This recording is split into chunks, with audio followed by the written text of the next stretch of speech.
So that's your transition to your main body. Now, the main body of your script, to get over here, most important thing for the main body is number one, okay, that it's not front-loaded, which means you don't go in there and start listing benefit after benefit after benefit after benefit, and you become an expert at your product, and you start talking about all the features and blah, blah, blah, blah, blah. And what happens is you end up preaching about your product, and they're just listening, and eventually they tune out. Okay, so your script should be short. The body should be no more than, let's say, a half to 3/4 of a page. Okay, at which point, when you're done with that, you should have given them one or two very powerful distinctions about your product. Okay, and make sure, remember, we don't sell features, and this is basic influence 101, right? We don't sell features, we sell benefits. People are not so concerned about, every feature that a computer might have. What they want to know is that it will make their life easier. It'll make it easier to surf the internet, to find out the things they want. It'll allow them to have more time to spend with their family because they can be more productive. You get it? So you don't sell features, you sell benefits, okay? Now, in terms of the flow of a presentation, it needs to flow seamlessly. In other words, it has to flow in a way where there are certain chunks that sound great, but then there are I call them stopping off points, which are these sections where you have transitions. So if you say a powerful statement, okay, and then you say another powerful statement, and then you say another powerful statement, eventually the three powerful statements start to lose their power. So the idea is after you say one powerful statement, you want to hammer something home, you say to the client, you follow me so far? And they say, yes. You get it? So you want to always say, you follow me so far? Makes sense? Are you with me? Get the person to say yes. On two levels, that's important. Number one is so the person doesn't tune out, because you're just preaching to them versus making it a dialogue back and forth, not a monologue, right? And secondly, because you want to get the prospect into the habit of saying yes. You don't want to be asking questions that might end in no, because the person says no, no, no, no, no, then you want to get the yes out of them for your actual close is a bit more difficult. Now, understand this, my technique, the straight line, is far more advanced than simply thinking that we can get people to say yes 5 times to simple stuff and that will allow them to close. It's not like that. What I'm saying is you don't want to get somebody into the habit of saying no, okay? When you say, does that make sense so far? They say, yeah, it does. You're in rapport. If you say, does that make sense? They say, no, it doesn't, and you try to go forward, you're out of rapport. You break rapport. All they're saying is, this guy doesn't care about what I'm saying. He's not even listening to me. You understand? So these little stopping off points where you actually say, are you with me so far? Makes sense? And they say, yes, great, boom. It keeps you in rapport. Okay? Next, the use of what I call colloquialisms. And these are, what it really means is speaking in layman's terms. You don't want to speak in a way that it sounds like it's canned and it's actually your script. You want to sound natural, like you're speaking to a friend, speaking to someone that you want to connect with emotionally and not just logically. Now, along with that, with colloquialisms, remember, you still need to come off like an expert, so there's a balance to be struck. It's not all like, hey, blah, blah, blah, where you're like these, dems, do's, and don'ts, like a Brooklyn guy who's not educated, right? You still want to sound educated like an expert, but don't try to talk above somebody and all these little buzz phrases that end up losing their power and the person tunes out, okay? So use colloquialisms and make it sound natural, but always remember that when you're influencing, you need to be perceived as the expert, okay? Next point here. With scripts, the best way to master a script is to actually practice by reading the scripts out loud. And the way I do this, especially in the beginning when I'm developing a script, and I get paid, let me tell you, big money to write scripts for companies, where I go in there and their scripts are awful, and I go and I redo the whole thing, and for me, it's a painstaking, lengthy process. But what I do is I'll write the first generation of a script, then I'll actually go out and start working with the sales force. In fact, there's some footage here that I'm going to cut to, which will show you me actually doing this in one of the companies I was working with, and you'll actually see me going with a script that wasn't quite perfect, and now I read back and forth to people, and I listen to them, and I hear what words are giving them trouble, meaning tongue twisters, what sentences aren't flowing correctly, what transitions are awkward. Then I rewrite the script and go back and train with them again until I make sure that every single word in the script flows seamlessly. And anybody, not just the top salesman there, can say it well. Anyone can say it well, okay? So for that, to that end, it's really, one of the key elements is what I call balance. In other words, the script has to be balanced with the number of syllables, the number of beats in each sentence, okay? If something just rambles on and rambles on, the human ear is very attuned to this stuff and it tunes out.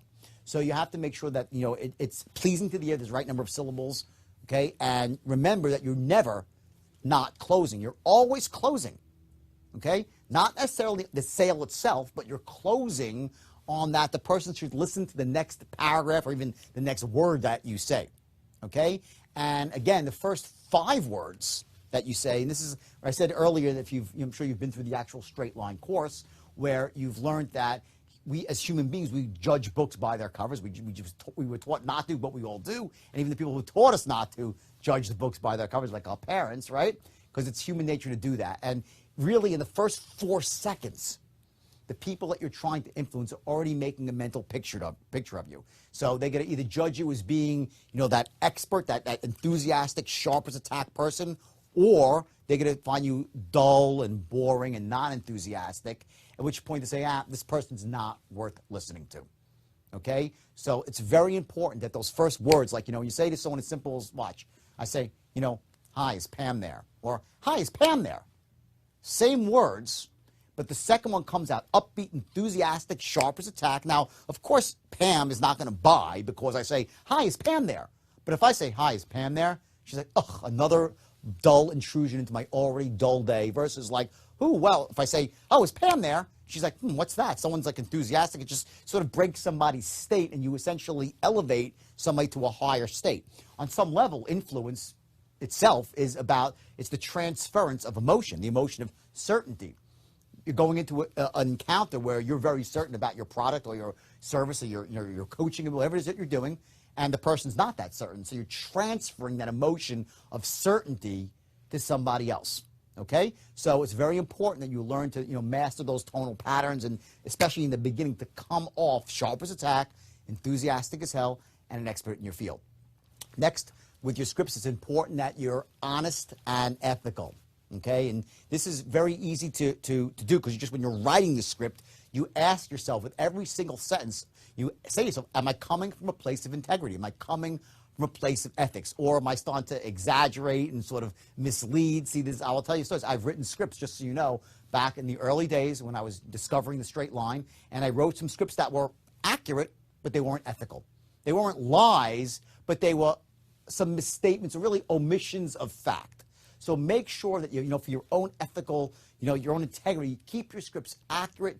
Don't including lies or wild exaggerations. And by the way, just so you know, if you're a sales manager, an owner, an entrepreneur looking to use the script building technology, if you put a script out into your sales force and it's riddled with lies or exaggerations, they know it.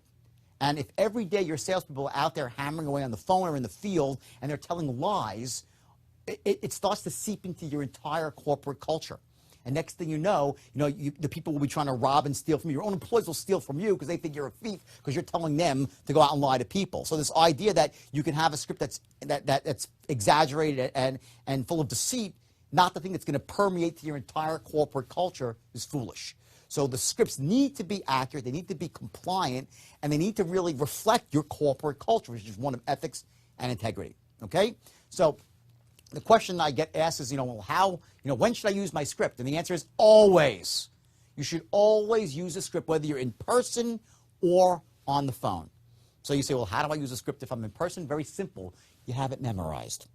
You want to know the script so well that you're moved past the point of the actual words. Remember, 9% of human communication is words. The other 91% is tonality and body language. By memorizing the script, knowing the words themselves, it allows you to do that automatically, so the rest of your brain can be focusing on your tonality, on your body language, and also looking at the person and trying to gather the intelligence, to be able to listen to them closely, not being so caught up in your own head. If you're so caught up in your own words and trying to say them, you don't know them by heart, well, your brain is only so much, your conscious brain is only so much processing power, and you'll find you'll be missing those vital cues that you can get from the other people. Okay? In terms of how you tailor your scripts, what we typically do is, you'll see as you start writing more and more scripts, is you can pull various language patterns from other scripts and you can make them into a cohesive pattern. And to that end, I'm giving you in the script building technology here is some sample scripts that you can actually model. And modeling is going to just save you a tremendous amount of time to learn, because again, my successes come from trial and error. and from 25 years of writing or plus of writing scripts, almost in a way where I'm a zealot of it. I torture myself over every single word, every single paragraph, every single transition. So learn from what I've done. Model my scripts, translate, take them and use them into your own industry, and you'll have this all laid out in the manual itself. I just want to give you a sort of, visually so you understand this, okay? Now, in terms of language patterns here, we very often talk about, the use of effective language patterns, and really what are language patterns, and, how do you use them to close the deal? And essentially what a language pattern is, it's a chunk of words, maybe a paragraph or 2 paragraphs, that has a defined beginning and a defined end with a specific outcome attached to it. You can have a language pattern that's specifically designed to increase the certainty of your product. You can have a language pattern that is designed to sell your company, one that's designed to sell yourself, right? So when I go to a company and I train the sales force, is really 80% of what I do. Only 20% is actual seminars, 80% is corporate work. What I do is I will actually have the salespeople work and create 5 language patterns, 5 chunks that they can say that are intelligent, that are ethical, and that are persuasive, and that are sexy. 5 about themselves, 5 language patterns about the company that they work for, and actually 5 language patterns that are about the product specifically, that help them sell the product. And remember, again, we have, just want to go through this, what I mean by that, is remember we have the 3 10s. We have the 3 10s, right? And that's product, you, and your company. And what we're doing is the language patterns that we're running here for each are designed, if we have 1 here and 10 here, this is our continuum of certainty. Our goal is to get people to absolute certainty, which is a 10, for all 3 of these things. That's what your language patterns are doing, and they're occurring along the straight line. So in the open, this is the close, this is the open. In the open, they might be at a 3 on your product, a 2 at you, and a 1 about your company. And as they go down the straight line, you keep increasing this, moving down this continuum, increasing, boom, until you get to a 10, 10, 10. And then, of course, there are language patterns that lower someone's action threshold, their action threshold, right? And we have other language patterns that help elevate the pain threshold. And, of course, I caution you that when you elevate somebody's pain, I want you to do it in a way that's empathetic, sympathetic. You're not there to make someone hurt. You're there to let someone realize that while they might think that not taking action's in their best interest, well, in the real world where they sit right now, if they don't take action, they're going to be feeling a lot of pain because they're already feeling pain right now. And if they don't make any decisions, don't make any, take any new actions, well, nothing's going to change. So that is ethical to help someone insert into the pain of not taking action, but it has to be balanced with giving them a solution as well. That, you're the guy that you can help them, that you can, get them to where they need to be in life, their goals, their vision, okay, and move them closer.